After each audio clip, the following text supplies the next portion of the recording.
Okay, sounds good. All right, so I got the clock running, so we're good to go. alrighty, ladies and gentlemen, I would like to welcome a guest interview today. The one, the only, the living legend, Mr. Merle Allen. Merle, how the hell's life treating you today? Fuck you, everybody. uh, everything is, well, how's life treating me? Wow. Well, other than the fact I haven't done much of anything for 2 fucking years, we haven't toured in 2 fucking years. Right when the pandemic was beginning to start, we had a tour of South America booked. So we had to cancel that. We had to cancel our U.S. tour. Would that have been the Junkies' first time in South America? What's that? Would that have been the Junkies' first time in South America, or have you been before? Yeah, we've never been there, so I was really excited to go there, So, yeah, that got canceled, and our U.S. tour got canceled, and, last year we didn't tour. In the meantime, I've been writing. Me and my singer have been writing like crazy, so we basically have enough material now to record a new album. It's just getting together since I'm out in California and my singer is in Connecticut and my drummer's in fucking New York and our guitar player's in Cincinnati. So you did find the replacement guitar player. I remember you were looking for one.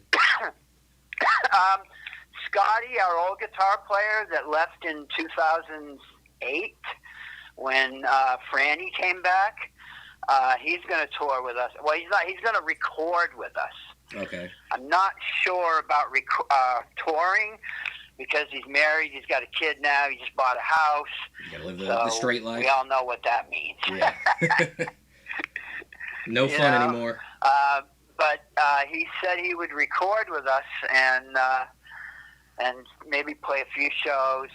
We're also considering doing something acoustic where we don't need, like I would play guitar and we would have another bass player and Are you planning blah, blah, on blah. recording But that or that's just touring with all that? up in the, it's all up in the air, Okay.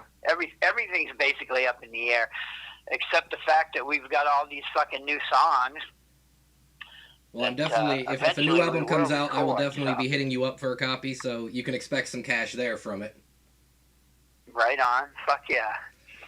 So, yeah, I mean, I've been pretty isolated for the last 2 years. I fucking haven't gone to shows. I mean, I just haven't done anything, have you been catching up on any true crime docs?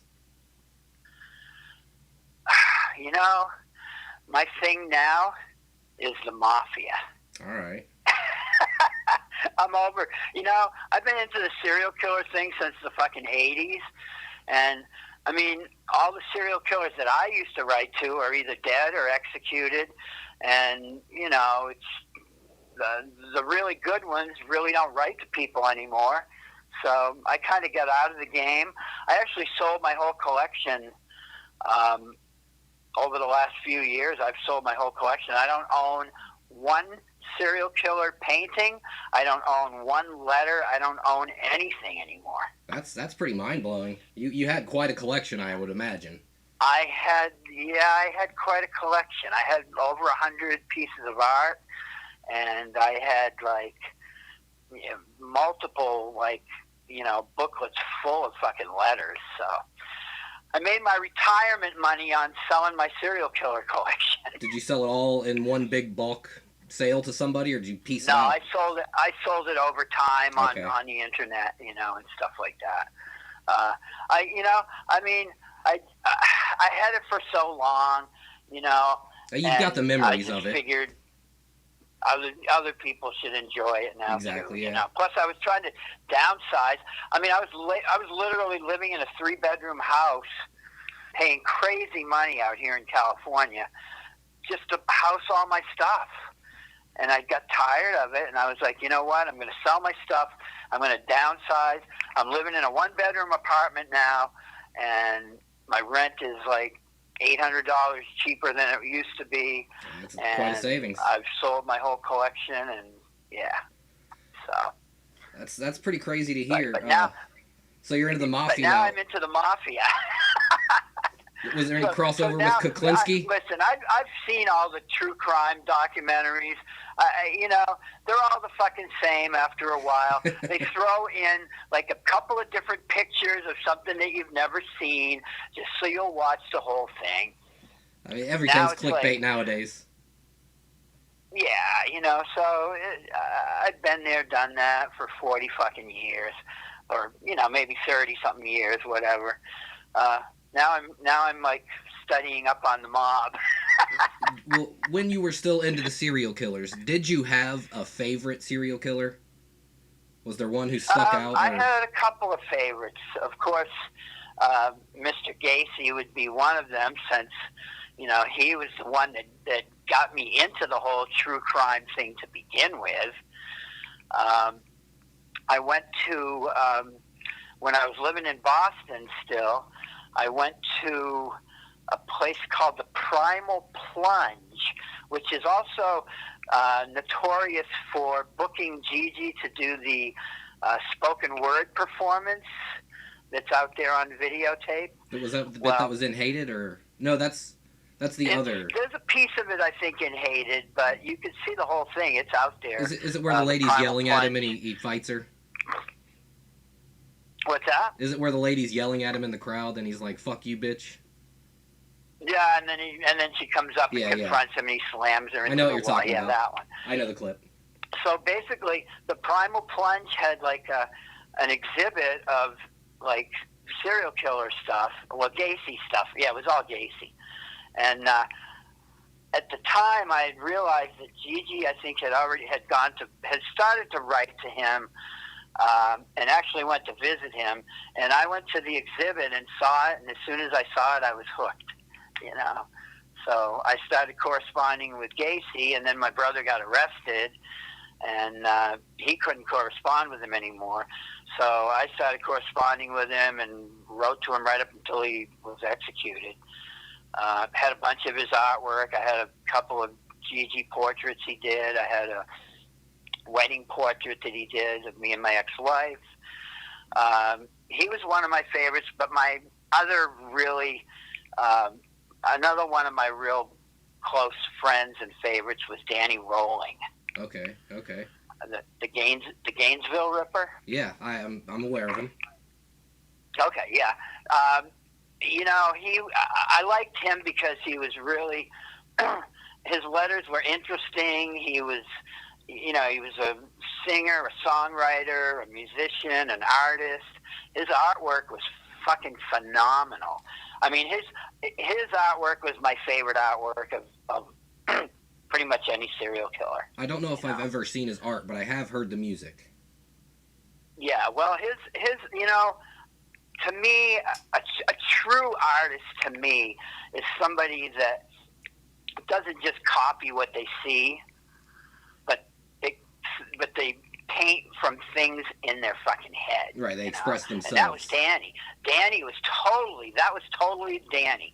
You know, he would like paint things that came to him through what he was thinking. So yeah, he's got some really amazing, and he's a great artist. I mean, really, really good artist. Considering, you know, Gacy was good for what he did, but you know, it was more just because he was Gacy and it was the cult status stuff like that. But yeah, but to me, Danny Rolling was the most talented artist of anybody that I'd ever written to. All right. And I actually went to visit him on death row in 2001, I think. Did you actually get to meet him? Yeah. I went to Rayford, yeah. I went to death row and visited him. That's pretty awesome. I spent like 6 hours on death row visiting it, me and my ex-girlfriend. Nice. So it was like the only serial killer that I actually ever met.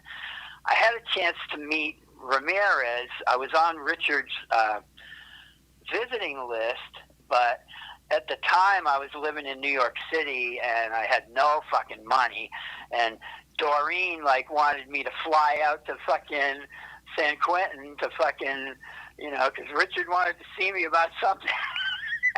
I I was like, I can't fly out to fucking California. I got no fucking money, you know. I mean, I was living in Manhattan, and it was expensive enough at the time, you know.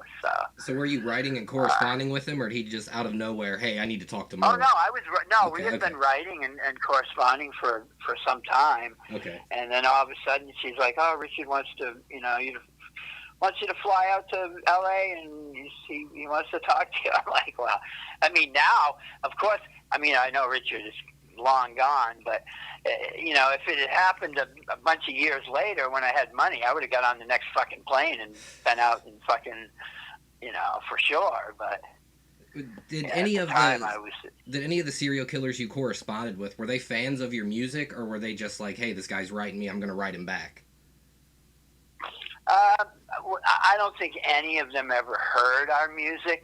Right. A lot of we got credibility from a lot of them because other people wrote to them and said, "Oh, you know, the Murder Junkies and Merle and blah blah blah." So, you know, I guess they kind of knew that, you know, we were infamous for something or whatever. They knew of the band. They just didn't actually know the band.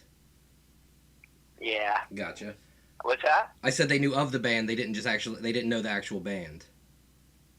No, they didn't know. You know. All right. I mean, those people. I mean, Richard would have been the only one that, you know, might have known, but yeah, that's what what made me ask the question. He was into metal, you know. Yeah, he was a metalhead, so he, you know, and contrary to your belief, that Richard's letters were probably the most boring letters of any serial killer I ever wrote to.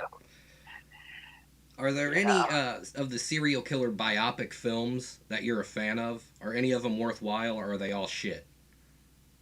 I don't really, you know, I haven't watched any of the, I mean, I know there's a whole bunch of different ones on Netflix and this and whatever, Hulu, you know, all these fucking things. I don't have anything but fucking cable. All right. I'm in the cave, you know. I'm still in the cave with cable. I don't have Netflix. I don't have any of those Hulu or any of that, whatever it is. So no serial killer biopics are even worth your time, basically what you're saying. You know... You know the real story, so you don't need them, essentially. I find it really hard to be into any kind of, like, music, movies about musicians or movies about killers, because they never are accurate. They're never truly... I mean, there's a lot of it's like they make shit up along the way, I think. Yeah. You know? And I just... I don't really... yeah. They definitely sensationalize them. I'd rather watch a fucking biography or something like that than, you know, watch a movie that just sucks. Yeah. Well, on the note of movies, I have a question about a movie that you're in. How exactly did you end up in Tromeo and Juliet? Oh, my fucking word. What a fucking nightmare that was. Jesus Christ. What a bunch of fucking jerk-offs. So I used to live in Manhattan, you know, and I'd cruise around the East Village, you know, walking around. And people would just, you know, there would be people casting people right out on the street. I met one of my fucking girlfriends because they were doing a casting for people to be in an ad for the U.S. Open tennis tournament. So that's a different story. But yeah, I was just walking around the street and somebody came up to me and said, "Hey, blah blah blah, we're doing this movie," and I guess they knew who we were, and they were like, you know, you want to be in a scene and whatever. And so yeah, we went out to. They picked us up and took us out to Jersey. We spent the whole fucking day out there, being miserable, dealing with a bunch of fucking asshole fucking movie people that thought they were like fucking gods and stars and whatever. And like, fuck you assholes, you know. It wasn't really very fun, I'll tell you. So you would not be open to be in another Troma production, I'm taking it. I mean, I would, but I mean, I didn't really have a great experience doing it. Okay. You know, but it was okay. I mean, you know, it's on film and I'm out there somewhere, so I guess it was worth a miserable day. Yeah. I believe yeah. I've heard you say in a previous interview that you've never actually seen that movie. Have you seen it yet? Has it caught up with you yet?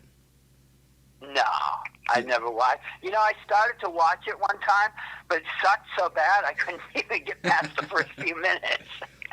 Are there any Troma movies I that mean, you're a fan of, or was that your only experience well, and I you used just... to like I used to love the Toxic Avenger movies way back in Yeah, the day. I love Toxie.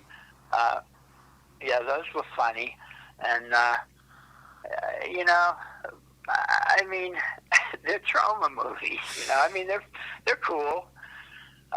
They're not something I watch regularly, but yeah, they have their I've place. seen some of them. What's that? I said they have their place for what they are. Yeah, no, Lloyd's cool, and you know, I used to be friends with. It's funny because I used to be friends with this chick. She passed away years ago, and I would go up to the Troma office. I think it was somewhere up in the 40s on the east side of Manhattan or something, and she would like, hey, have this video, take this one. I had like multiple copies of Troma movies the whole time I lived in New York. Every time I would go up to the office, she'd have a whole bag full of fucking DVDs for me. Would you just end up selling them like, off to really, somebody? I already have all of these. Just have some more, you know. So I just give them to my friends and shit. Yeah, I was gonna ask, did they all get sold off? No, I just gave them away to people, you know. All right. So, but yeah. Well, on the topic of movies, what are some movies you're actually a fan of? I know you're more into the horror genre, correct? Yeah, you know, over the course of the last 10 or 15 years, I can't watch a whole movie. My attention span is shot. Like, I haven't seen a whole movie in years. All right. So, you know, obviously my favorite, you know, horror movies would be the 70s and 80s fucking, you know, especially the 80s slasher movies, like the glory years. Stuff like that, Pieces and fucking... Oh, I love Pieces. Yeah, stuff like that. Maniacs and shit like that. But, Maniac Cop. You know, what's that? Maniac Cop.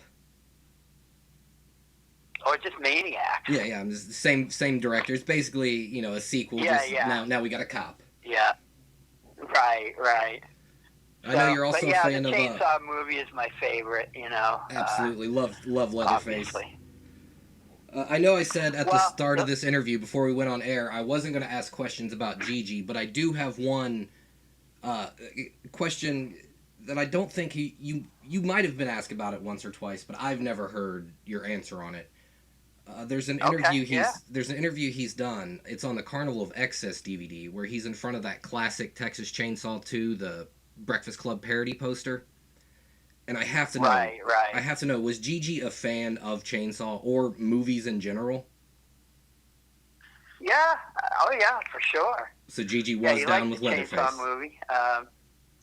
And you know, he liked horror movies too. I mean, he was into the same kind of stuff that I was into. That's awesome. Basically. I saw that video years ago, and it's always bugged me. Like, man, was he watching the same shit I'm watching? You know? Right. Oh yeah. Yep. That's awesome. Yep. And it's funny because I actually got to become friends with Gunner. Still the best Leatherface. What's that? I said he's still the best Leatherface. Absolutely. Yep. No doubt. I don't even have any of my chainsaw stuff anymore. I sold all that too. Oh, and wow. I had a lot of cool signed stuff by Gunner and stuff like that. But yeah, I sell. You know me. I sell everything. Everything's for sale. Yeah. Hey, is Facebook the only way for people to reach out to you? Because I posted an unboxing video of some shirts and CDs and shit I got off you, and I got a lot of comments of people asking, "Where the hell did you get this? How did you contact Merle?" And I always just tell them Facebook, but. Or do you have any other means for people to reach out? I have a Facebook. I have my Facebook page. I have my Gigi Facebook page. I have my Instagram page, and I mean, I've been selling stuff on Facebook for fucking a million years. You know, if people don't know, they're clueless. Then they're not looking. Yeah. You know, they're not looking, or they see your, oh, that's cool. How can I get one of those? But they're not really into it until they see it. You know. I will admit, I was a bit of a lapsed fan. I I've been a fan since I was probably 15 or 16. You know, the prime age to get into that kind of music. All right, I'm going to throw 5 more minutes on here, okay? Awesome. There we go. Okay. But it wasn't until I saw the Allins documentary that I was like, shit, I need to hit Merle up and I need to buy something from the man himself. And as you know, I bought quite a few things from you since then. But oh yeah. What are your opinions on the Allins documentary? Were you able to finish that? Well, yeah. You know what? I haven't seen that. The only time I saw that documentary all the way through was the one time that they flew over when we were on tour to show me the documentary before they, finalized it. They had to run it by me. So they flew over and met up with me in Minneapolis, and I saw it there for the first time. And the next time I saw it was, a year or two later when it finally came, when they flew me over to Denmark for the premiere. I saw it in the theater during the premiere, and that was, 3-4 years ago, at least 5 years ago, maybe now. God damn it, time goes by quick. Yes, it and does. I haven't seen it since. Well, I can attest. It is a solid documentary, and anyone who's at all curious about Merle, Gigi, the Murder Junkies, anyone involved, I would urge you to check it out if you haven't seen it. Yeah, when Sammy hit me up initially to ask me about doing something like that, I was kind of hesitant at first because I was like, well, there's no new Gigi footage, and are people really going to accept this? Are they going to like it? Are they going to watch it? Are they going to, whatever? And then I was like, you know what? My brother would definitely want me to do this. I do stuff because I think my brother would want me to do it sometimes, Yeah. And I was hesitant, but it came out really well, and Sammy and I worked well together. We fought over every fucking scene, but we came to terms and we butted heads a lot. But that's how you get shit done. And absolutely, it came out really great, and we became friends afterwards. So well, I want to thank you for taking the chance and making the doc, because like I said, it's a great documentary, and hey, it netted you a couple more dollars because like I said, it put me on the trail of, hey, I need to order this shit direct from Merle now. Yeah. And fuck buying now stuff we're off trying Amazon or to. anything. We're working on a movie now. I mean, that's the next step is having an actual movie made. So like a movie, not a doc. Nope, a movie. And is it going to be about the Junkies or about Gigi? About Gigi. Do you have any idea about the casting? Like who's going to play anybody? I have no idea. We're still shopping a fucking script, so it's just going to take some time to, especially with what's going on now in the world. Yeah. Everything's been fucking derailed, it seems. So. In a dream world, who would you want cast to play you, Dino, your brother, whoever else you want to mention, living or dead? I honestly don't. I couldn't tell you because, like I said, I don't watch movies.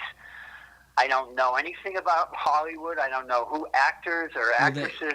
I don't know anything about any of that shit. I don't pay any attention. You can name old actors from the 70s if you want. You can name dead people, and you can name serial killers if you want. I can't even think about who I would want to play us. Who could sport your mustache? I don't know. What's that? I said, who could sport your legendary mustache on film? Who could pull it off? It doesn't matter who I would want cast because once the script is sold, I won't have any say over anything anyway. So, right. I was hesitant about that too. But again, it's something I know my brother would want to have done. So I don't really know how easy it's going to be to make a good Gigi Allen movie because it's got to be. It's got to be kind of like one of those films that's going to be a cult classic. Yeah. It's got to have the like, kind of like Sid and Nancy, Yeah, it's got to have that grittiness to it. Movie, but it's a movie that people will buy for the ages. They'll Absolutely. buy it forever. If it does happen, you can count me down for a copy. Right on. Well, it'll be a few years before it actually comes into existence if it does happen, but I'm sure it'll happen eventually. Awesome. Well, I think I've probably taken up enough of your time, man. I want to thank you for this interview. It was mind-blowing. I'd never in my a million years, if you would have went back in time and told me as a 16-year-old when I was sitting there watching Hated, hey, one day you're going to be having a conversation with this man, I would have called you a fucking asshole and said you were lying. But here we are. Well, hey, I'm here, you know. Anybody wants to talk to me, just hit me up on Facebook and we can make it happen, baby. Absolutely. Hey, thanks again, man. And again, it's awesome to do this. I hope the rest of your day is as good as this was. Any final words for anyone listening? Sir. All right. Well, you have a great day too, and remember to wash your hands and wipe your ass and scum fucks for life.